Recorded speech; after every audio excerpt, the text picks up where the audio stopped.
Toyota Yaris and PUBG Mobile co-presents Breaking Point High Altitude Warfare School, co-powered by Vivo V11 Pro, PolicyBazaar.com and LIC. हौज के फौजियों के लिए आज चोटी पर चढ़ने का दिन है। तमाम प्रार्थनाओं के बाद भी आसमान ने बारिश का कहर बरसा दिया है। मौसम का जल्दी ठीक होना जरूरी है। हिमालय की अपनी पहली चोटी को फतह करने के लिए इनके पास ज्यादा वक्त नहीं है।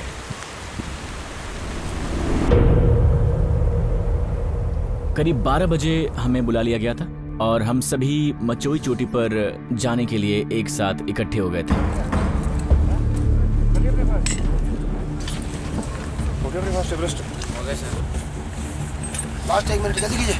उस वक्त रात के 1:30 बजे थे जब हमने चढ़ाई शुरू की थी।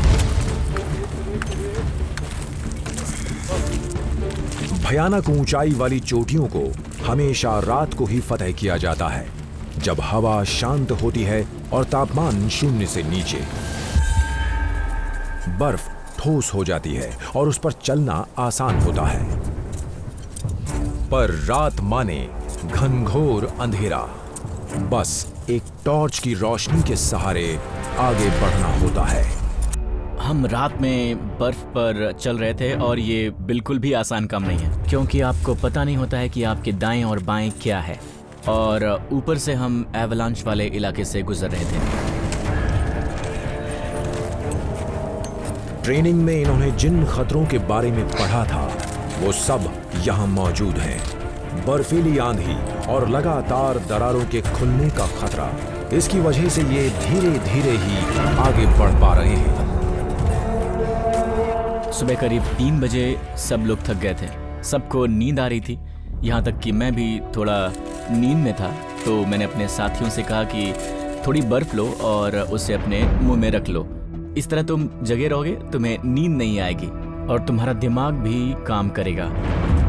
अगर चलते हुए गिर गए तो फिर बहुत ही खतरनाक होगा, क्योंकि आपको खुद नहीं पता होगा कि आप कहाँ जाकर फंसेंगे। ऐसी तमाम मुसीबतों के लिए इनके पास एक योजना होती है।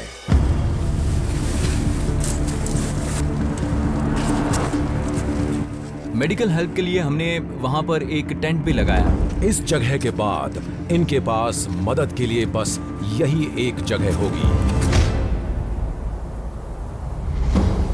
सारी रात चलने के बाद पर्वतारोही मचोई चोटी के बेस पर पहुंच गए हैं। हमें ग्लेशियर को पार करके चोटी के बेस तक पहुंचने में 2.5 घंटे लग गए थे। वो एकदम खड़ी चढ़ाई थी और वो पूरी तरह से बर्फ से ढकी हुई थी। जब मैं मचोई बेस तक पहुंचा, मुझे बहुत कमजोरी महसूस हो रही थी। पर यहाँ आराम का वक्त नहीं है। अब आखिरी ताकत लगाने का वक्त आ गया है। अब एक दल आगे चलकर रास्ता तैयार कर रहा है। ये लोग जरूरी रोप एंकर लगा रहे हैं, क्योंकि यहाँ कभी भी एवलांच आ सकता है और पल भर में फौजियों की टुकड़ियों को गायब कर सकती है।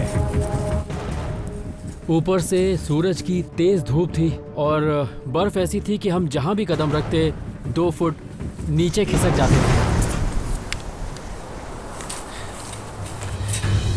चिलचिलाती धूप में पर्वतारोहियों को पिघलती बर्फ से ज्यादा तेजी दिखानी है।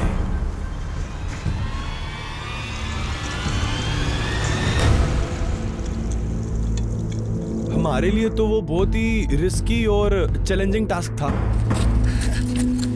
थोड़ा चलो शाबाश।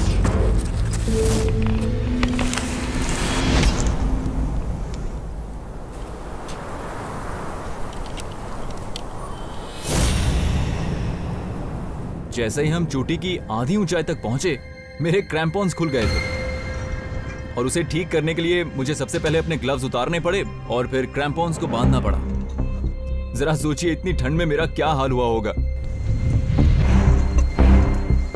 यहाँ चोट लगना खतरे से खाली नहीं है। यहाँ से तो वापस भी नहीं लौटा जा सकता।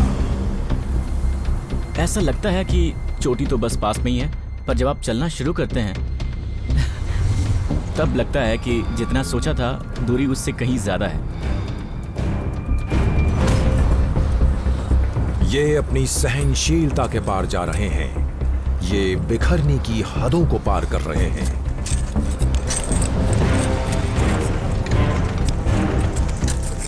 मुझे लगता है कि ऐसे एक्सपेडिशन बहुत ही चुनौती भरे होते हैं, क्योंकि आपको खुद को मोटिवेट करना होता है कि चोटी तक पहुंचना है। अगर आप चोटी तक नहीं पहुंच पाए हैं या भले ही अपनी मंजिल से एक कदम की दूरी पर हैं, आपका एक्सपेडिशन अधूरा ही माना जाएगा। तो एक्सपेडिशन आपके लिए एक बड़ी चुनौती है। हौज में हर मिनट की गई ट्रेनिंग ने जवानों को यहां तक पहुंचाया है। अब चोटी नजर आ रही है। मचोई की चोटी पर जीत हासिल कर ली गई है। इन युवा योद्धाओं की ये असाधारण विजय है। ये अलग तरह का एक्साइटमेंट था। सबको लग रहा था उन्होंने कुछ ऐसा हासिल किया है जो किसी और ने नहीं किया है।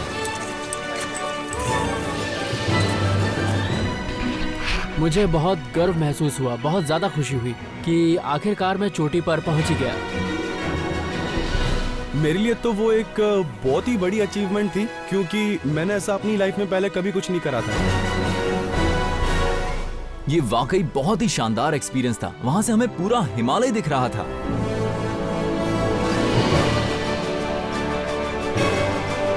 वहां पहुंचकर जो खुशी मिलती है उसका कोई मुकाबला नहीं है। लगता है मानो दुनिया आपके कदमों में है। सारी थकान और सारा दर्द आप भूल जाते हैं। इसे वही समझ सकता है जो कभी चोटी तक पहुंचा हो। ये हौज में इनके सफर की ऊंचाई है। पहाड़ी योद्धा बनने की दिशा में एक बहुत उपलब्धि से भरा पल। आर्मी में आने के बाद ये मेरी जिंदगी का सबसे अच्छा पल था, जब मैंने देश के तिरंगे को अपने हाथ में लिया था।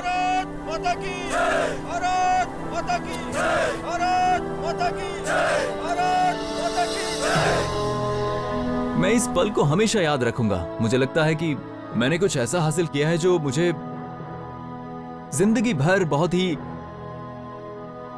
खुशी और एक्साइटमेंट देगा। मैं आपको बता नहीं सकता कि मैं अभी कैसा फील कर रहा हूं।